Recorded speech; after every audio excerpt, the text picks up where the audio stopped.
sorry. I didn't want to interrupt the very interesting story that you had. And I just want to interject by saying you're a fantastic cook. So I don't know what you're talking about, and I'm sure you'll back me up on that one because I have had proof of that. So, FOMO is real, guys. And, I think I'm of the generation. The first time I saw the word FOMO, I was trying my best. Latifah, can you come near? Because we can't hear you. Can you come near? Yeah. Okay. Yeah, this is better. Okay. Is that better? Yeah. Okay. So I was saying that I'm of the generation that when I heard the word FOMO for the first time, I was like, what is this new acronym that I couldn't figure out what it meant? Because, we live in an age where people are constantly coming up with these different ones and I'm struggling to keep up. It's real. It is so real. And I think it's more real for the new generation, the young adults, the teenagers, this whole sense of, this fear that you're missing out on something. And I think, as psychologists, we've had a lot of discussion around it. And one of the things we came up with was the fact that social media and this whole explosion of social media, forget the time of the pandemic, just talk in general. Absolutely. The explosion of social media has created two types of monsters that we used to only deal with in practice. One are the exhibitionists who like to show, and the other are the voyeurs who like to look. Right? And essentially, this is what social media has done. You have some people addicted to looking at everything and other people who are addicted to showing everything.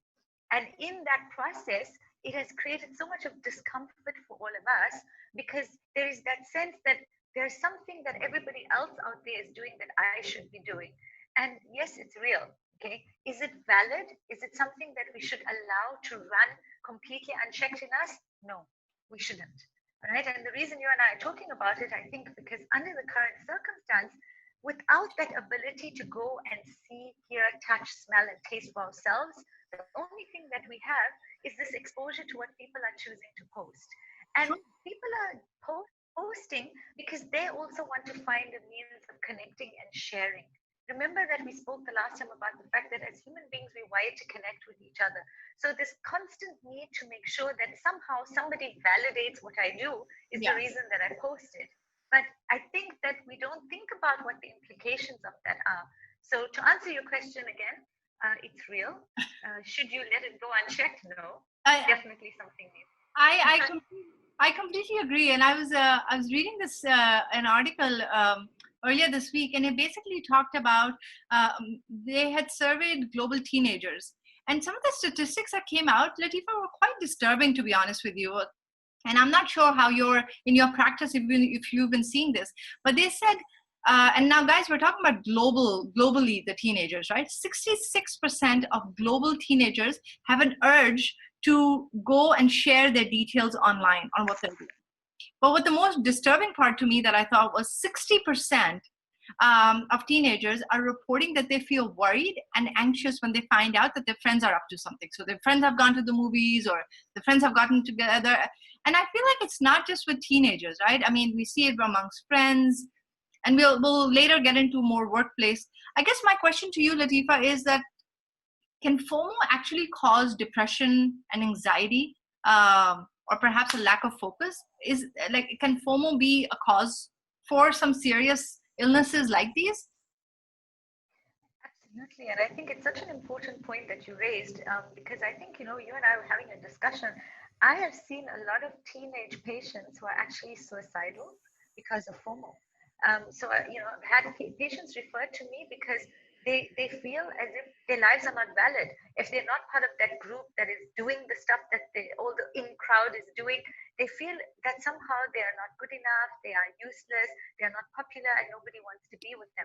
So it's definitely spinning over into what we see as clinical depression. We're seeing young adults, teenagers have panic attacks because of it.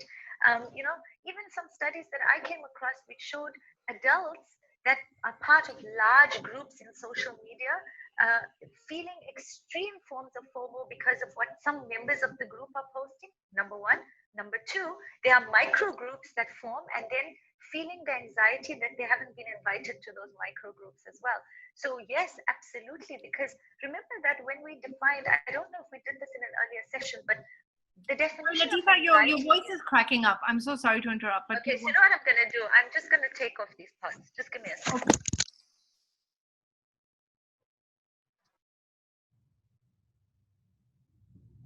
Is this better? Much better. Thank you. Yeah. Sorry about that, guys.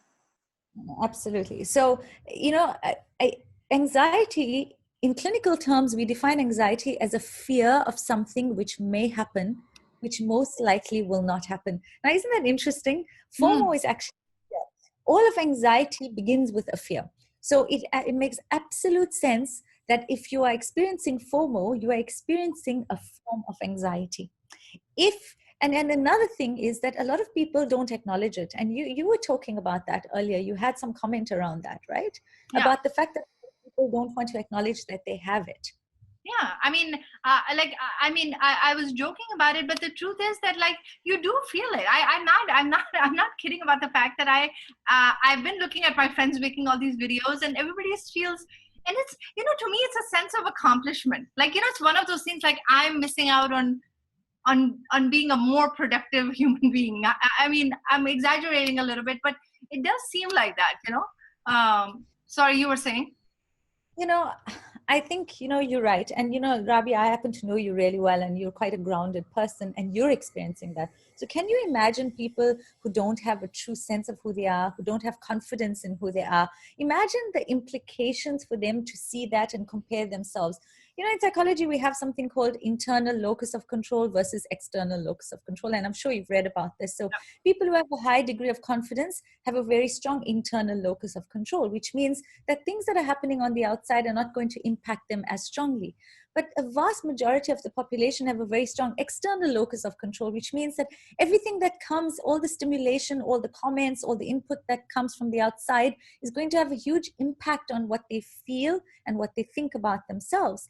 And therefore, this situation where people feel the need to constantly post stuff and other people look at it and feel a sense of missing out on something has huge implications for people, especially those who have not been able to confront their true identities, not confront their true personality, and then see other people soaring. Because let's face it, has anyone seen anything on social media that's bad, that's ugly, that people post, that the food that they burnt or the fashion bloopers that they have?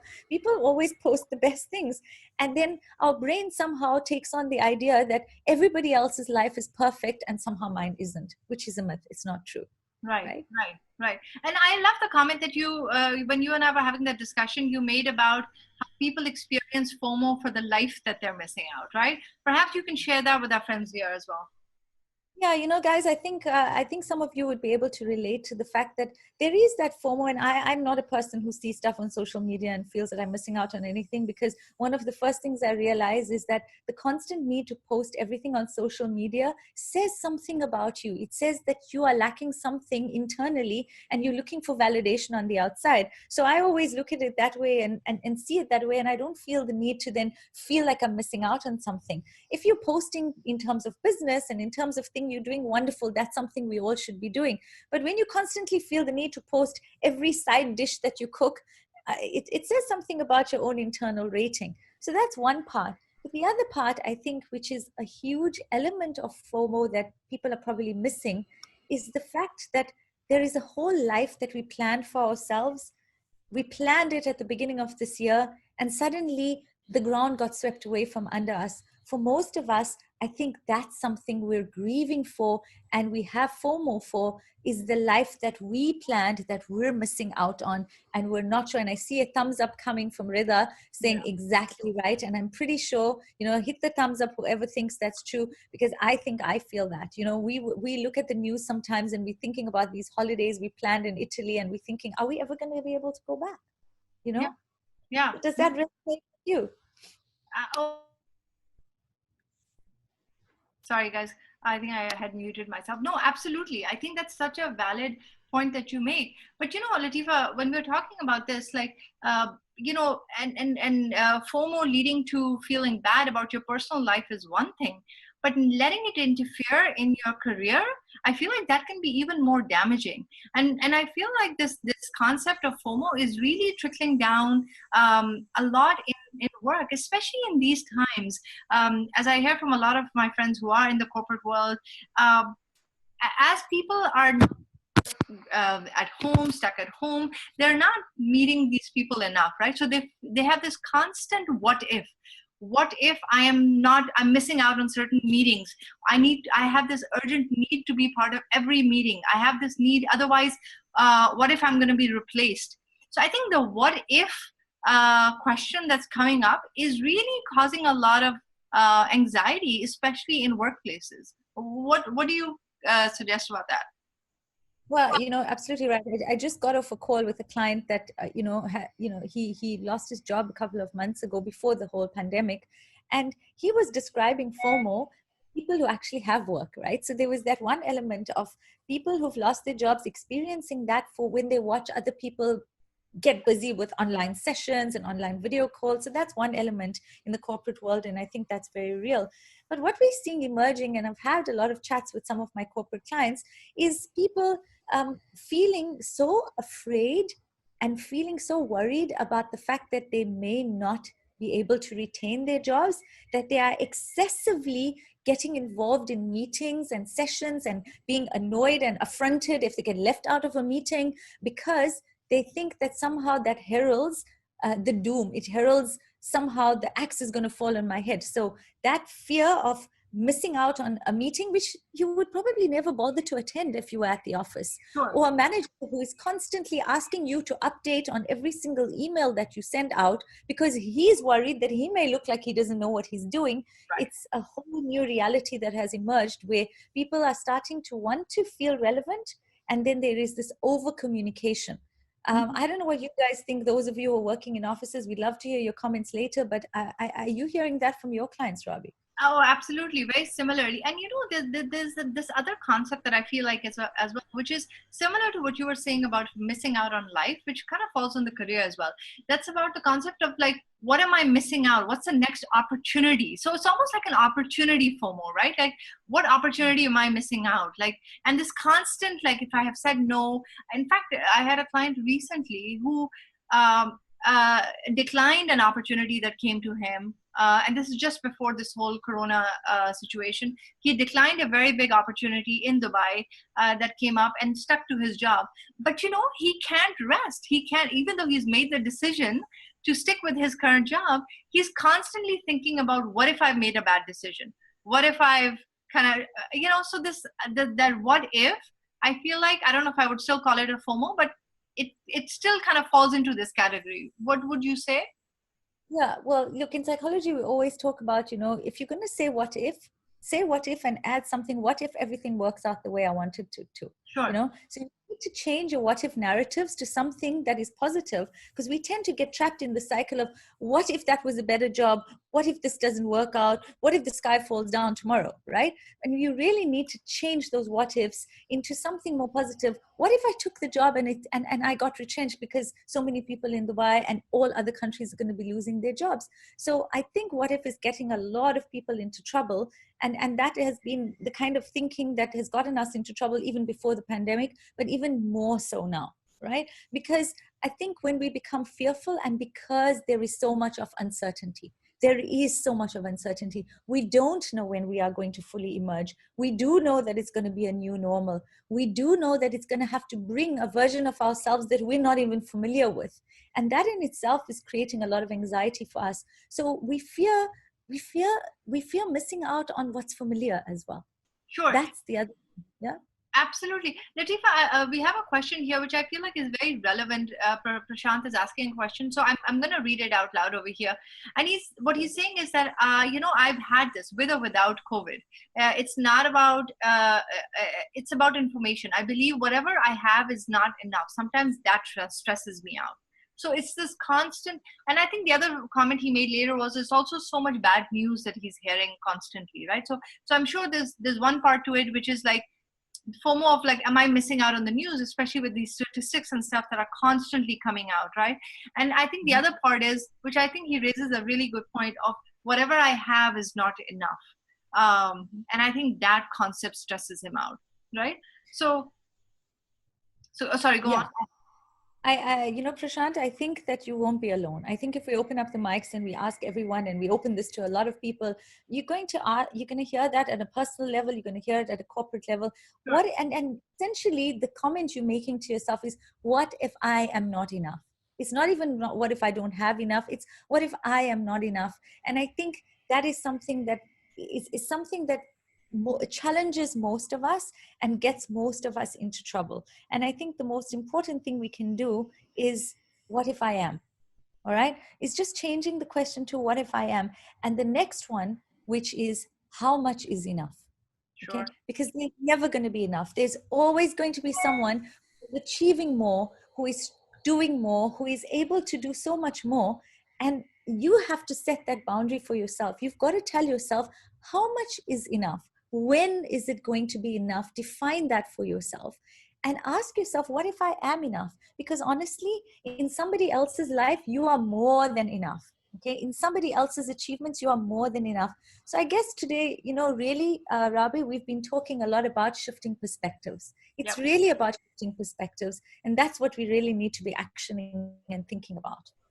So what would be the key to fighting off this FOMO? Or what is the key to saying, I am enough or I have enough?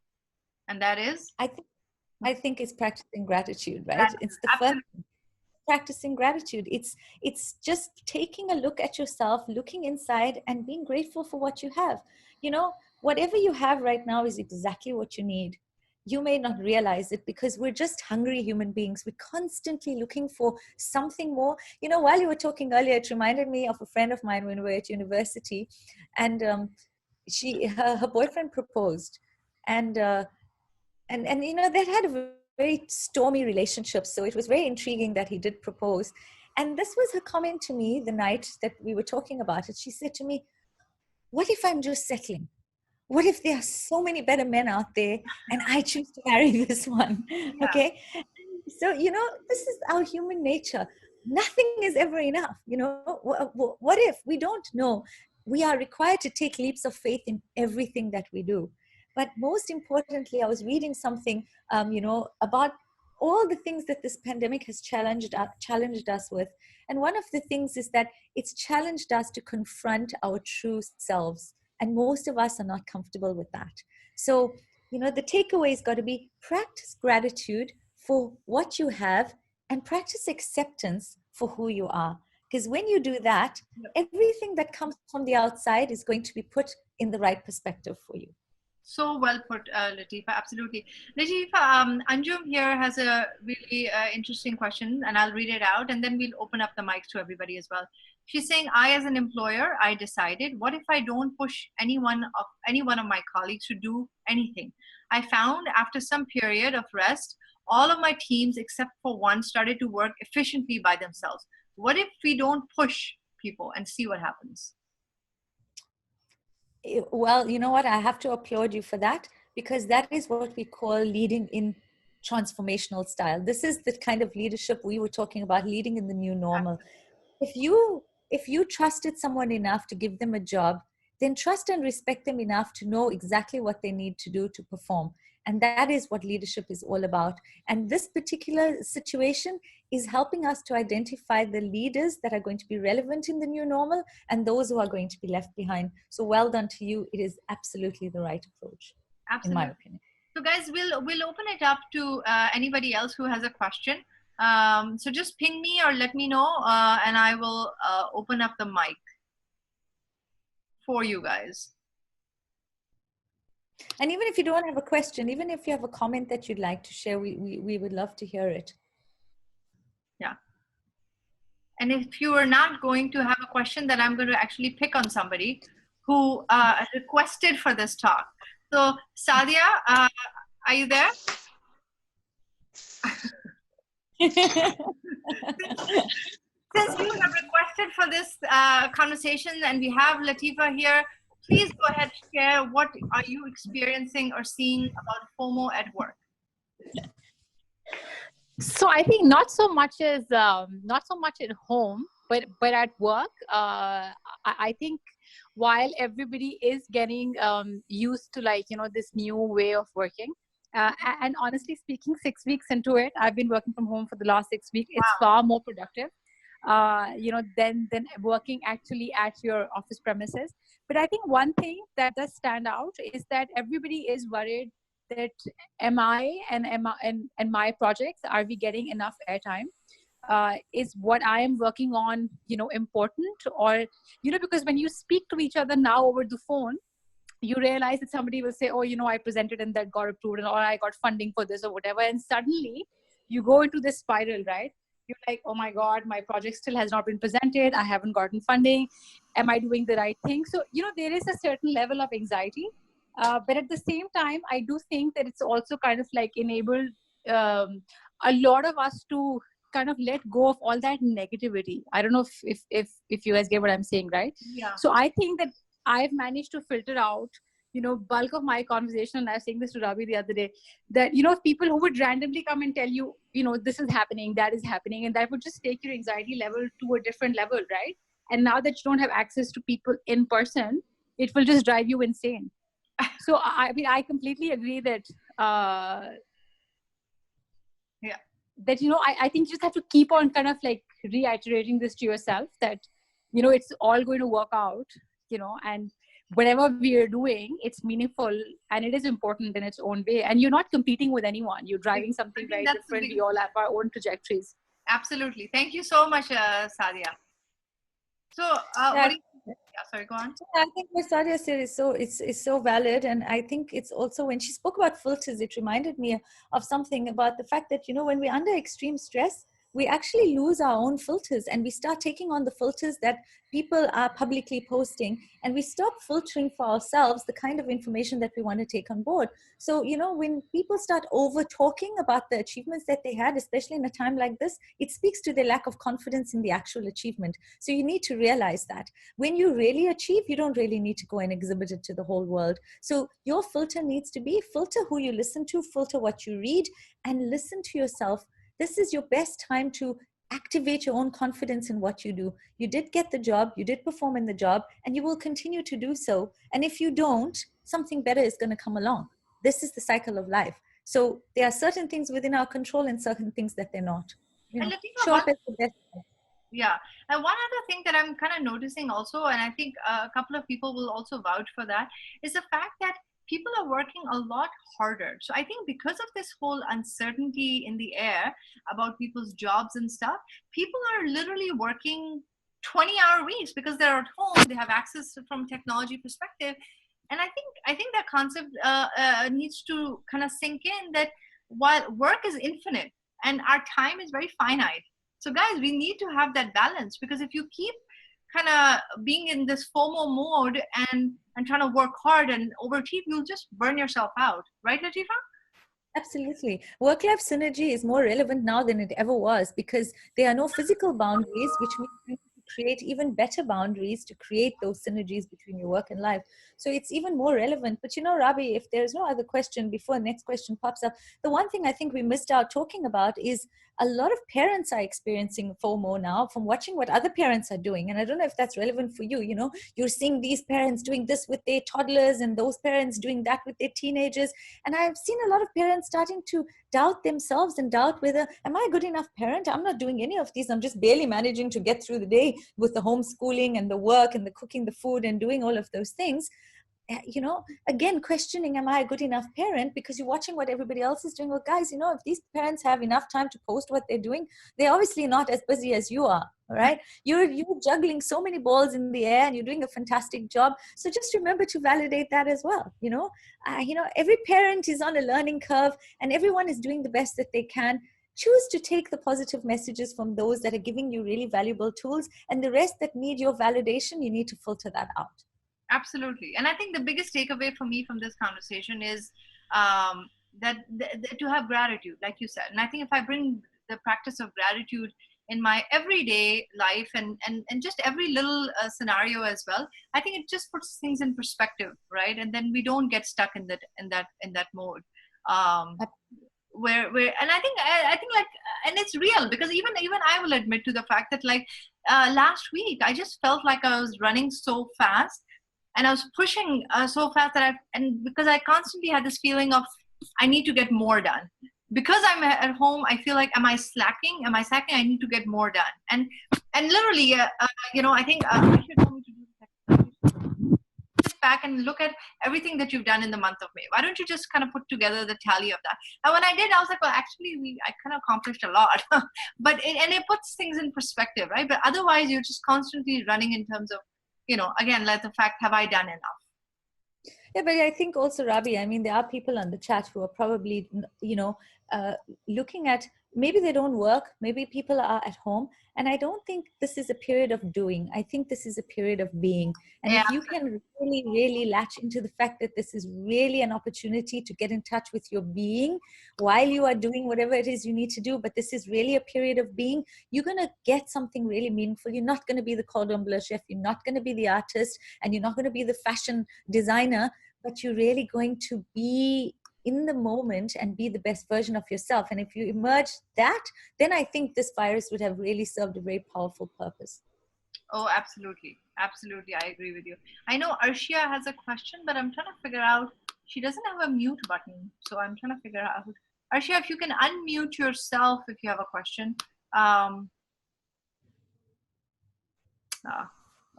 Maybe you can read the question out, Rabi. Oh, I think that she's saying she can't hear. Arshia, maybe try just turning up your volume.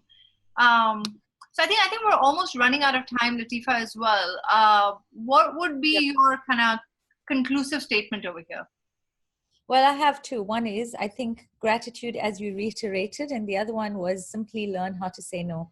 If you are somebody who doesn't know how to say no, this is a great time for you to learn how to say no, because this is how you manage your boundaries. But I found something that was written that was really nice, that I think ties up a lot of what we were trying to say. So if we can close with this, it's a little long, so just bear with me. But I think it ties up a lot of what we wanted to say, what we were saying today. The fear of missing out is what happens when scarcity slams into shame. FOMO lures us out of our integrity with whispers about what we could or should be doing. FOMO's favorite weapon is comparison. Yeah. It kills gratitude and it replaces it with not enough. We answer FOMO's call by saying yes, when actually we mean no. We abandon our path and our boundaries and those previous adventures that hold meaning for us, so we can prove that we aren't missing out. But we are. We are missing out on our own lives.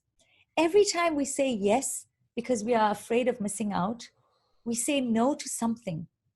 That something may be a big dream or a short nap. We need both.